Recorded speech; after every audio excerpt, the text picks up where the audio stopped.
And greetings, my friends, patriots, lovers of democracy, truth, and justice, believers in peace, freedom, and the American way. Thom Hartmann here with you.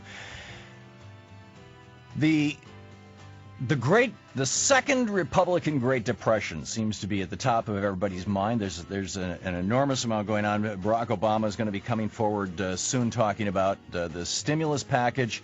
The Republicans are pushing back like crazy, including a couple of economists, Harold Cole and Lee Ohanian, I believe it's pronounced, writing in yesterday's Wall Street Journal. The new meme, the new story, the new reinvention here of these guys is that, in fact, the FDR didn't get us out of the Great Depression. He made it worse. And now Obama's going to do the same thing. What we need to do is go back to those brilliant Republican policies, like as were pursued by Harding and Coolidge and Hoover in the 20s, and as were pursued by Reagan and Bush in the 80s and 90s and early 2000s that did so well for our economy. So I just wanted to do a reality check with an actual economist, senior scholar at the Institute for Policy Studies in Washington, D.C., where he directs the program on inequality and the common good, co-founder of Business for Shared Prosperity, a program of Demos, the co-author of Wealth and Our Commonwealth, Why America Should Tax Accumulated Fortune, one of my BuzzFlash books of the month many years ago, about 2-3 years ago, I believe. And Robin Hood was right. The website, ips.org. Chuck Collins. Chuck, welcome to the show. Good morning, Tom. Good morning, Chuck. Good to talk with you, as always. Yeah. I'm assuming you read this piece by Cole and Ohanian? Yes. It was, as you describe it, it's a kind of interesting revision of history. It really is the Herbert Hoover perspective. It's let's just focus on balanced budgets and charity and tax cuts for the business class, and that will get us out of the Depression. It's a little bit of a straw man, though. No one is talking about anything on the scale of the New Deal in terms of the National Industrial Recovery Act and massive antitrust legislation. If anything, the proposals right now are a bit on the timid side. But remember that it was the Depression was going on for 3 years before FDR came on the scene with the New Deal agenda. And a lot of people would argue that if we had intervened, if the U.S. government had intervened sooner after 1929, it wouldn't have been quite the Great Depression that it was. So that's another way to look back on the story of what happened. Say that again? Well, if if during Herbert Hoover's presidency. Right, exactly. Okay. If 3 years lapsed. That's right. People don't. The election was in 32, but at that time the president didn't take office until March of 33. And it took Roosevelt, almost a half a year really to get anything solid moving along, if my recollection is correct. No, that's true. I mean, immediately after his election was the bank holiday.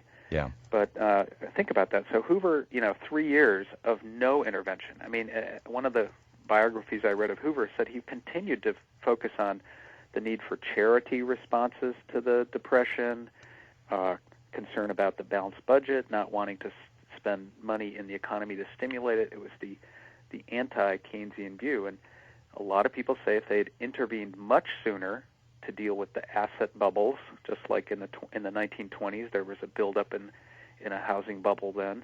If they'd intervened to deal with the financial institutions sooner, things wouldn't have unraveled.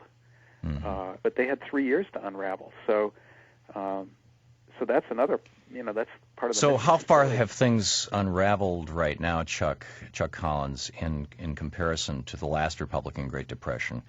And because my sense of it is that there is a lot more that has unraveled than is apparent. When you've got the Bank of International Settlements saying that there's a quadrillion, $1,000 trillion worth of derivatives out there in the marketplace, asset categories, and I put asset in quotes, asset categories that literally did not exist 15 years ago, and that, shall we say, questionable value. It really seems to me like we're at the edge of something very, very much like 1933. And, in fact, I've been saying on this program for a while that it wouldn't surprise me at all in the next 12 to 18 months to see another bank holiday. And in fact, I think maybe we should take a lesson from Gordon Brown and Northern Rock, and instead of giving these banks, in some cases, more money than they're actually worth to keep them alive. Let them fail, buy them out of bankruptcy, keep the employees, keep the institutions in place, protect the investors, not the stockholders, but the depositors, and do what Sweden did. Bottom line, what do you think? I think you're right. I mean, I think there are limits now to any historical comparison, because the amount of phantom wealth that was pumped up and so-called created over the last 10 years is just dizzying. Yeah, it was a Bernie Madoff thing. Yeah, it's just a kind of the casino economy grew to a scale, unprecedented scale. The amount of unreal wealth, or what I would call phantom wealth, that supposedly was driving the economy, these debt bubbles and the whole shadow financial sector that grew around that makes this a new ballgame, really. Yeah, I mean, there are literally trillions of dollars, thousands of billions of dollars in bets, derivatives, on things like the weather, or derivatives that are based on derivatives. There are derivatives, there are bets that other bets won't go down. And the bets that they're betting won't go down are bets on bets that other bets won't go down, which are bets that that a particular mortgage won't go down. I mean, in some cases these things echo out 5-10 steps. And at every step, it has been sold as if it was an asset with value, when in fact, it has no value or marginal value. And now the underlying asset behind all of them, from which they are derived, thus the word derivatives, are tanking a little bit. But anyhow, I'm sorry, I'm ranting, and I wanted to hear your thoughts. No, I think somebody's probably betting right now on what you're going to say next. I mean, I think that the seltzer bottle of our economy's been just shaking for a decade. We really don't know what's in the bottle, and we don't know how much water's really there. But I think we can assume there's a lot of froth that it hasn't settled down. There's a whole credit card bubble still. Yep. There's the derivative bubble. So, it's interesting to see this debate where you have the Republicans talking about the bad parts of the stimulus bill, and I mean, what do they propose? Well, they want another bubble. We want to go back to some new bubble economics, and what makes it a new ball game is we're not going back to cheap energy. We're not going back to empire. It's not the 50s and 60s where we're going to be at the competed champion of the world in terms of the economy, and we don't want to go back to some kind of bubble economics. So going forward, we have to go back to the basics. How do you build a real economy based on real value again? It seems that there are two things. One is the fairly obvious one of regulation, playing the game by the rules. If you try to play football without goalposts and referees, you don't have a game. You've got a mess. And try to have banks that don't have banking regulation and that are allowed to get into the gambling business, the so-called investment business, things like that, you end up with the mess. And this is what happened. This is literally what happened in the 20s, and it's literally what happened in the last 25 years.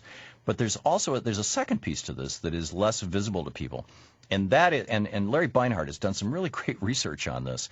And what he found is that whenever the income tax rate on people of very high income, not necessarily wealth, but income, was people whose income was over about $3 million a year, whenever that tax rate went above 50%, that the economy was slow and steady and grew and was solid.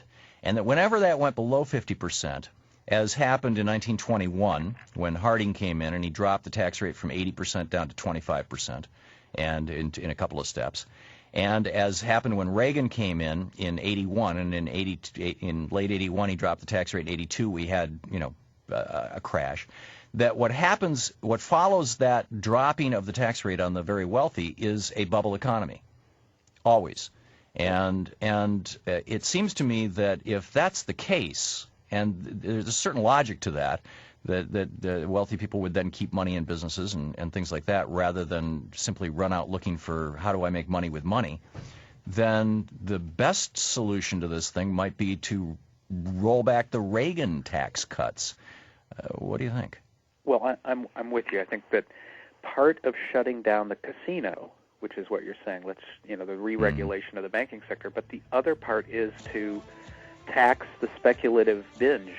Tax right. the speculative. To stop passing out the free chips. Top. Yep. Yeah, excellent. Chuck Collins, thanks so much for dropping by. IPS.org, the best website for people to find your writings, Chuck? Actually, find extremeinequality.org. Great. Extremeinequality.org. Chuck, thanks so much for dropping by. Good talking with you.